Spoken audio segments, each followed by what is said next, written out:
Maintenance 6-7 కోట్ల రూపాయల డబ్బులు ఇయ్యక 600-700 కోట్ల రూపాయల పంట నిండబెట్టింది కాంగ్రెస్ పార్టీ. ఇలా కృష్ణానదిలో మనకు తాత్కాలిక ఒప్పందం ప్రకారంగా 34% వాటా ఉంటే 27% నీళ్లు కూడా వాడుకొని దద్దమ్మ ప్రభుత్వం ఈ రేవంత్ రెడ్డి ప్రభుత్వం. ఎంత బాధ కలుగుద్దంటే ఖమ్మంలో, నల్లగొండలో, మహబూబ్ నగర్లో నీళ్లుండి పంటలు ఎండబెట్టిన ప్రభుత్వం ఈ కాంగ్రెస్ ప్రభుత్వం.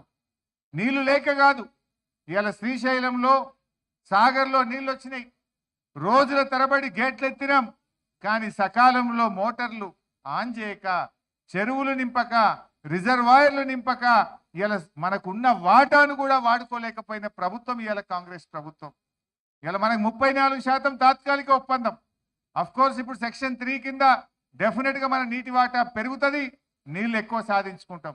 గత 10 ఏళ్లలో 36%, 34%, ఎప్పుడైనా 30కి పైగానే నీళ్లు వాడింది బీఆర్ఎస్ ప్రభుత్వం. కానీ కాంగ్రెస్ ప్రభుత్వ చేతగానితనం వల్ల, నిర్లక్ష్యం వల్ల, రైతుల మీద ప్రేమ లేక, మోటార్లు ఆన్ చేయక 27% మాత్రమే కృష్ణా నదిలో నీళ్లు వాడి పంటలు ఎండబెట్టింది ఇలా కాంగ్రెస్ ప్రభుత్వం. గోదావరిలో దేవాదుల మోటార్లు ఆన్ చేయలేదు, కృష్ణాలో ఇలా నెట్టంపాడులో కానీ, భీమాలో కానీ, కోయిల్ సాగర్లో కానీ, కల్వకుర్తిలో కానీ సకాలంలో నీటిని ఉపయోగించుకోక ఇలా రాష్ట్రంలో పంటలు ఎండడానికి కారణమైంది. అందుకే ఇలా రైతులు ఏమనుకుంటున్నారు, నీటి తీరువా లేకుండా నీళ్ళు ఇచ్చింది బీఆర్ఎస్, 24 గంటలు మోటార్లు గారకుండా కరెంట్ ఇచ్చింది బీఆర్ఎస్, రైతు బంధు పెట్టింది బీఆర్ఎస్, రైతు బీమా పెట్టింది బీఆర్ఎస్, రైతుల కోసం కృష్ణా గోదావరి జలాల మీద పెండింగ్ ప్రాజెక్టులను పూర్తి చేసి కొత్త ప్రాజెక్టులు కట్టి ఇవాళ ధాన్యం ఉత్పత్తిలో తెలంగాణ నంబర్ 1గా నిలిపింది కూడా బీఆర్ఎస్. అందుకే ఈ సభకు రైతులు పెద్ద ఎత్తున వస్తూ ఉన్నారు, యువత పెద్ద ఎత్తున కదలి వస్తూ ఉన్నారు. స్వచ్ఛందంగా కూడా రాష్ట్ర వ్యాప్తంగా కూడా మా అంచనాలకు మించిన జనం వస్తారనేది ఈరోజు మాకు వస్తున్నటువంటి సమాచారం. మా పార్టీ తరఫున తరలించే జనం కాకుండా స్వచ్ఛందంగా వచ్చే జనమే చాలా ఎక్కువగా కనబడతా ఉన్నారు. ఎక్కడికక్కడ గ్రామాల నుంచి ప్రజలు ఎవరికి వాళ్ళుగా ఈ సభకు పోవాలి, కేసీఆర్ గారు ఏం మాట్లాడతారో వినాలనేటువంటి ఒక ఉత్సాహం రాష్ట్ర ప్రజల్లో ఉంది. నిజానికి ప్రజలకే కాదు, కాంగ్రెస్ వాళ్ళకి ఎక్కువ ఉన్నట్టుంది. కాంగ్రెస్ నాయకులే ఎక్కువ మాట్లాడుకుంటున్నట. ఏం మాట్లాడతాడు రాబాయ్ కేసీఆర్, ఏం చెప్తాడు రాబాయ్ ఈ సభలు అని చెప్పి ఇలా కాంగ్రెస్ నాయకుల్లో కూడా టెన్షన్ స్టార్ట్ అయిపోయింది. ఏం టెన్షన్ స్టార్ట్, మీరు ఏం తంటాలు పడ్డా ఖచ్చితంగా మళ్ళీ వచ్చేది ఈ రాష్ట్రంలో బీఆర్ఎస్ ప్రభుత్వం.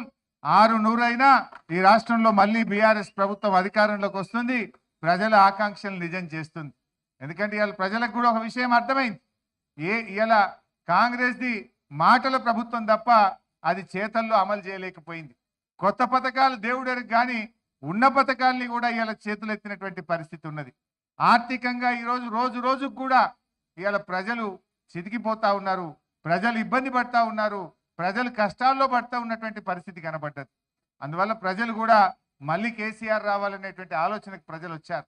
అందుకే రాష్ట్ర వ్యాప్తంగా కూడా తెలంగాణ వాదులను, ఉద్యమకారులను, ప్రజలను, యువతను, రైతులందరికీ కూడా పిలుపునిస్తా ఉన్నాం.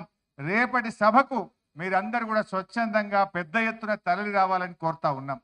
ముఖ్యంగా కార్యకర్తలతో కూడా మనవి, కావాలని ప్రభుత్వము, పోలీసులు ట్రాఫిక్ జామ్ చేసే కుట్రలు చేస్తుంది.